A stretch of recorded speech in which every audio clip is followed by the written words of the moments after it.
लेकिन पापा बहुत कंट्रोल रखते हैं उसके बाद भी वरना अभी तक तो जाने क्या कर देते। अब मन का आपने बनाया? देखिए ये तो कोई नहीं कहेगा कि मन नहीं है, मन तो मेरा भी है। और अगर हाँ लगा मुझे मेहनत करी मैं तो मैं लड़ूंगा ज़रूर। गरोठा विधायक उनके लड़का एक इंटरव्यू दे रहे थे, बात चली आपकी चैनल को जब इंटरव्यू देते में तो उन्होंने कही कि बे लोग तो गुंडा हैं। आप मुझे यहाँ खड़ा कर दो, उनके बेटे को यहाँ खड़ा कर दो और लोगों से कहो बताओ कौन गुंडा लग रहा है शक्ल से, तो लोग बता देंगे गुंडा कौन लग रहा है शक्ल से। जिम्मेदारी अखिलेश यादव पे आए कि 2 बार लगातार विधानसभा हारे हुआ प्रत्याशी ने टिकट नहीं देने, वो कंडीशन पे फिर मून यादव पे दाव लगा दो जे। मैं ये नहीं कहता हूँ कि हाँ मैं उनका बेटा तो मैं चुनाव लड़ूंगा, जिसमें हक है तो अपना दावेदारी करे और चुनाव लड़िए। 2027 को लेके आपकी का सोच है, इतने को लेके भी गरोठा को भी लेके तो, लेकिन उन्होंने जो प्लानिंग कर रखी है अब हम प्लानिंग बताएंगे नहीं, आपको बता देंगे तो सब कॉपी कर लेंगे हमारी। तो हम बताएंगे नहीं, लेकिन हाँ ये वादा ज़रूर है कि 27 में सरकार ज़रूर बनेगी और अखिलेश यादव जी मुख्यमंत्री बनेंगे और हमारे ललितपुर ज़िले की दोनों सीटें और झांसी ज़िले की 5 सब विधानसभा जीतेंगे हम लोग और 27 में अखिलेश यादव को मुख्यमंत्री बनाकर रहेंगे। बुंदेलखंड के गरोठा विधानसभा क्षेत्र से लगातार 2 बार विधायक रहे दीपनारायण सिंह यादव जी के सुपुत्र मून यादव जी मिले और मून यादव जी से वार्ता करत। मून यादव जी पहले तो आपको स्वागत है, आप आए हुए थे जी, आपको कैसा लगी? हालांकि आना तो दूसरी बार है हमारा यहाँ, लेकिन जिस काम के लिए आप आए हैं वो काम बहुत बड़ा है।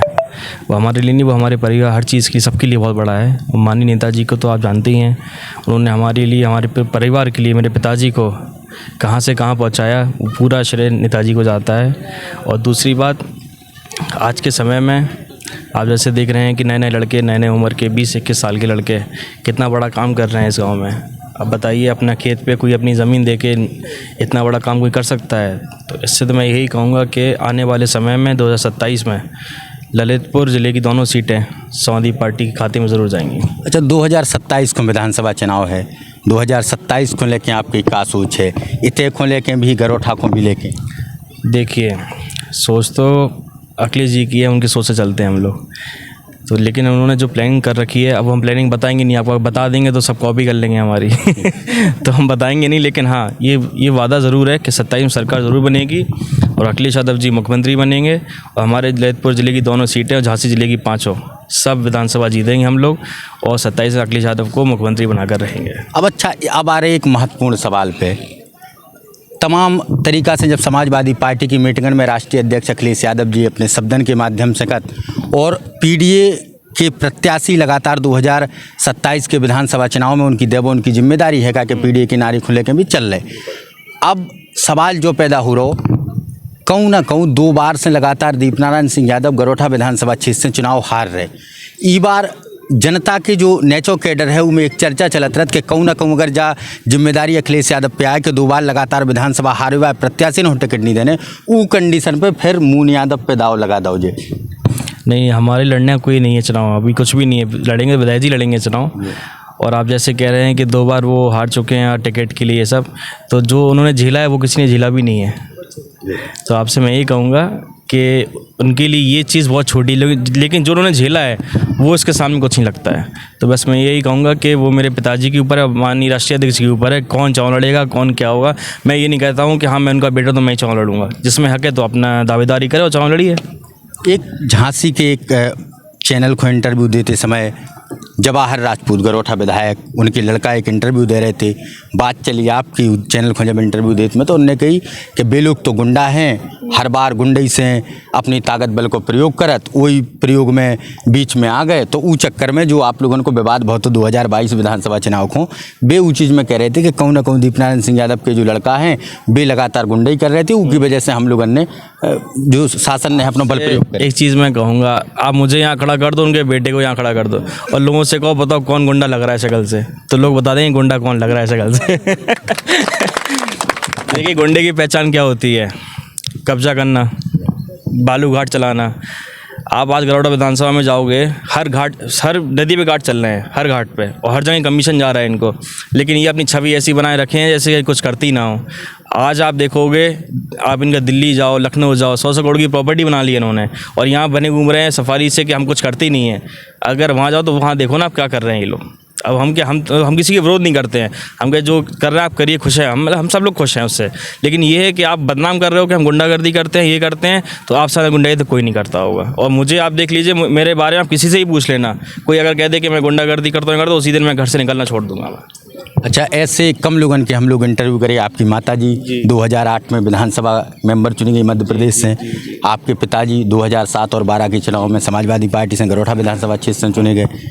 2027 को लेकर चूँकि अब कुछ देर पहले आप एक बयान दे रहे थे कि पिताजी कभू कहते हैं कि बेटा राजनीति की तरफ नहीं जाना जाने, आपको क्या लगा 27 को लेके आपको राजनीति में जाने हैं, उनमें सहभागिता दिखाने हैं, अब मन का आपने बनाया? देखिए, ये तो कोई नहीं कहेगा कि मन नहीं है, मन तो मेरा भी है। और अगर हाँ लगा मुझे मेहनत करी मैं तो मैं लड़ूंगा ज़रूर। और दूसरा रही बात पिताजी की, हर पिता ये चाहते हैं कि बच्चे अच्छे से रहे, पढ़े लिखे और दूर रहे इन चीज़ों से। लेकिन क्या मैं थोड़ा घर से अलग मतलब वैसे चलता हूँ कि नहीं मुझे करना तो करना है, लेकिन पापा बहुत कंट्रोल रखते हैं उसके बाद भी वरना अभी तक तो जाने क्या करते थे। दीपनारायण सिंह यादव आमतौर पर जो माने जाते कि बुंदेलखंड के बहुत मजबूत स्तंभन में से एक हैं। 2022 के बाद हुए चाहे 2022 के पहला हुए, एक के बाद एक लगातार कई कार्रवाई उन प्रशासन की तरफ से करी गई। ई खुन ले के मन में कहता हूँ हताशा हो कि इतनी ज़बरदस्त कार्रवाई और जेल में रहे वो कष्ट तो मैंने देखा है। पिताजी को जब जेल में देखने आते थे हम मिलने, तो वो हंसते हुए मिलते थे, तो वो देख के इतना जोश मिलता था कि यार बताओ जब वो जेल में है तो हम क्यों इतना मतलब शांत वैसे रहें। तो वो बस ये कहते थे कि बिल्कुल दम से रहना, डरना मत किसी से, बस ये संघर्ष की घड़ी चल रही है, झेलो जब तक झेल रहे हैं, लेकिन जब वक्त आएगा सब अच्छा ही होगा और सबके लिए अच्छा करना बस। आज माननीय नेताजी की प्रतिमा को तैनार बना तो और उनमें आप शामिल भय। माननीय नेताजी हमेशा समाजवाद के पथ पे चलते रहे, लगातार समाजवादी पार्टी उनने बनाई उसको मजबूत करे। माननीय नेताजी के बारे में आपके क्या विचार? देखिए, नेताजी से मैं सबसे आखिरी 2008 में मिला था मौट में, मतलब पिताजी ने भागवत कराई थी, उसमें मुख्य अतिथि बनकर वो आए हुए थे।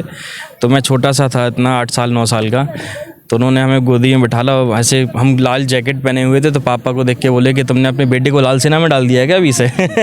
तो मैं बस वही कहूँगा कि जो बात करते थे और जो तरीका था उनका मिलने का और जो इज्जत करने का, लोगों को बढ़ाने का, वो चीज़ तो मतलब मैं नहीं सोचता हूँ कि आज के समय में कोई ऐसा नेता होगा। लेकिन हाँ, उनसे बढ़ के लेकिन हमारे अखिलेश जी अब थोड़ा मुझे दिख रहा है, और मैं देख रहा हूँ जब से मैंने वो संभाला है कि अखिलेश जी ऐसा नेता आज के समय में कहीं कोई नहीं मिलेगा।